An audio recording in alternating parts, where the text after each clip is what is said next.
Hi guys, welcome to the DubTurbo coaching and training program to make sure you guys get the most out of your software. So I'm going to assume you're new, you haven't made beats before, this all looks like it's pretty complex to you.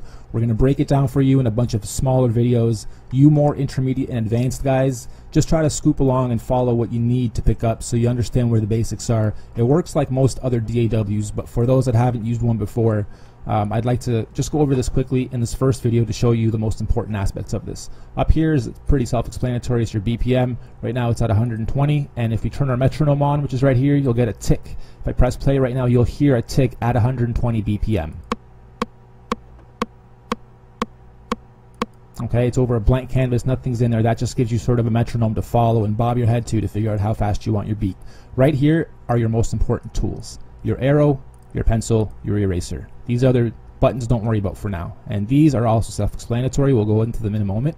However, for now I'm going to make sure you understand that this pencil is really important, and then over here on the right side of the buttons, these are your bars. Might be hard to see, but right now it's at a bar count of 2, and that's what we'll work with to start so you understand how to work all this. First thing I want you to do, click on your pencil tool, and on a drum track, which is numbers 1 through 4, which are changeable, but don't change them. Don't change nothing here yet. Just simply drag or grab your pencil tool and drag 2 bars by clicking, holding, and dragging your left mouse button. Just click, hold, and drag all the way through.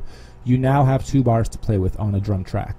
And what I want you to understand is, on a drum track, once you lay something, click on the bars you just created.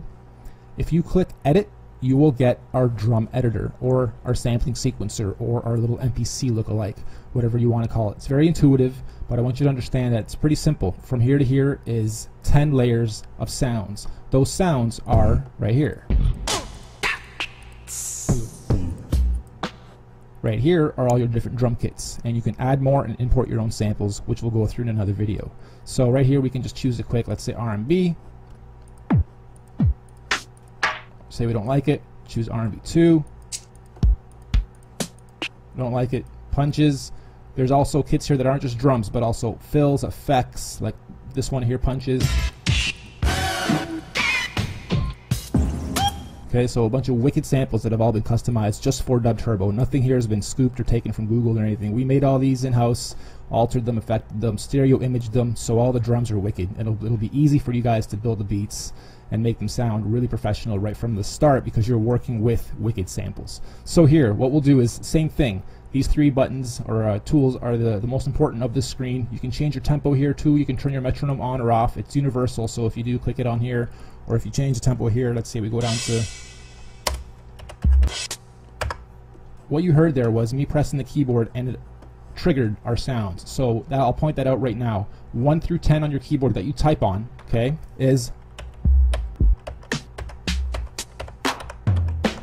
So before you even lay anything down, you can kind of even turn your metronome on, let that play. 1, 2, 3, 4, just start.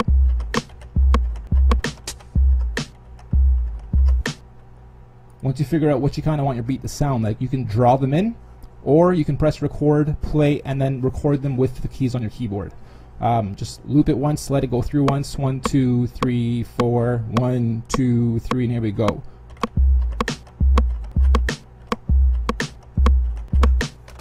Okay, stop it. If you notice anything's out of place, simply grab the arrow tool, move it over. If you don't like where something sits, it's easy to move. And if you want to erase anything, simply grab your eraser, erase. Pencil tool, draw back in. Okay, down here, say we want the hi-hats, right there's the label. Add a hi-hat every 8.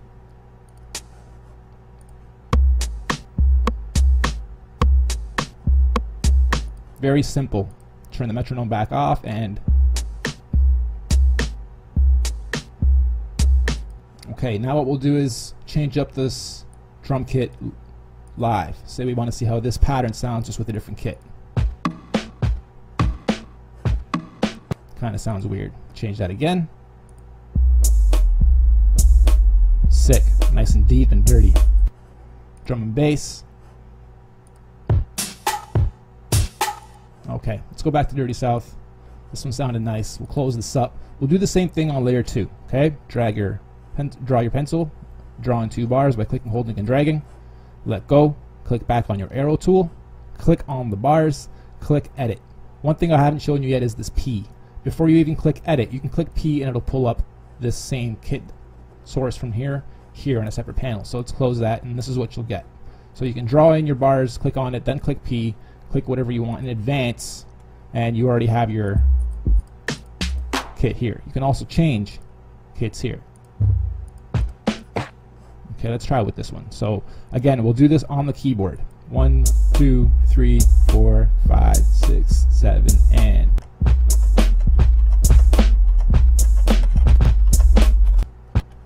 now we can click on the bars, click edit, and see what we just laid. There's what we just laid live with using the keyboard we used. If anything's out of whack, again, simply just snap them into place if you know they're off. And now we have 2 layers of drums going over each other, which is really nice in DubTurbo, and you can change the volume of each here. So these 16 layers are all these 16 layers. Important to understand.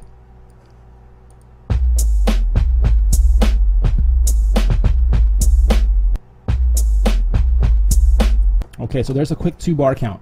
Lastly, I'm just going to quickly show you this. Change here by holding, selecting, say we put this to 4. Actually, let's make it 8. Right now we have 2 bars. Right, so these are 2 bars.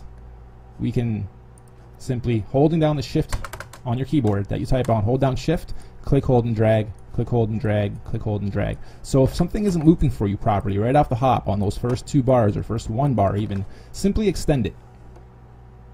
Other ways that you can get it to loop properly if there's a little bit of a gap is change just by 1 tempo piece, and that seems to sometimes make the loop snap into place properly. So here we have that same beat altered and duplicated 4 times, and we'll alter 1 next.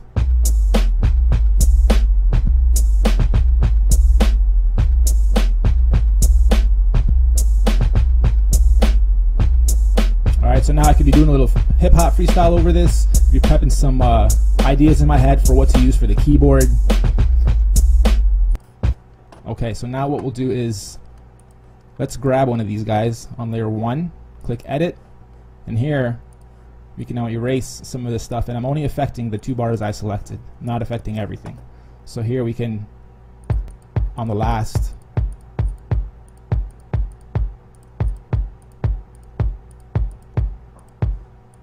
we'll have a nice little build up before this drop. And then here what we'll do is we'll just erase the last few. Oops, this one. Edit. We'll just erase these last few sounds so it's nothing but a nice boom. Here we go.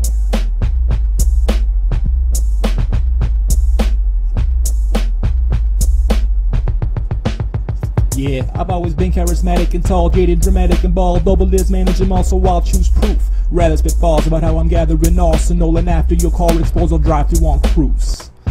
So there it is, nice and simple beat building. We'll go into the next video, which will talk about the keyboards. Peace.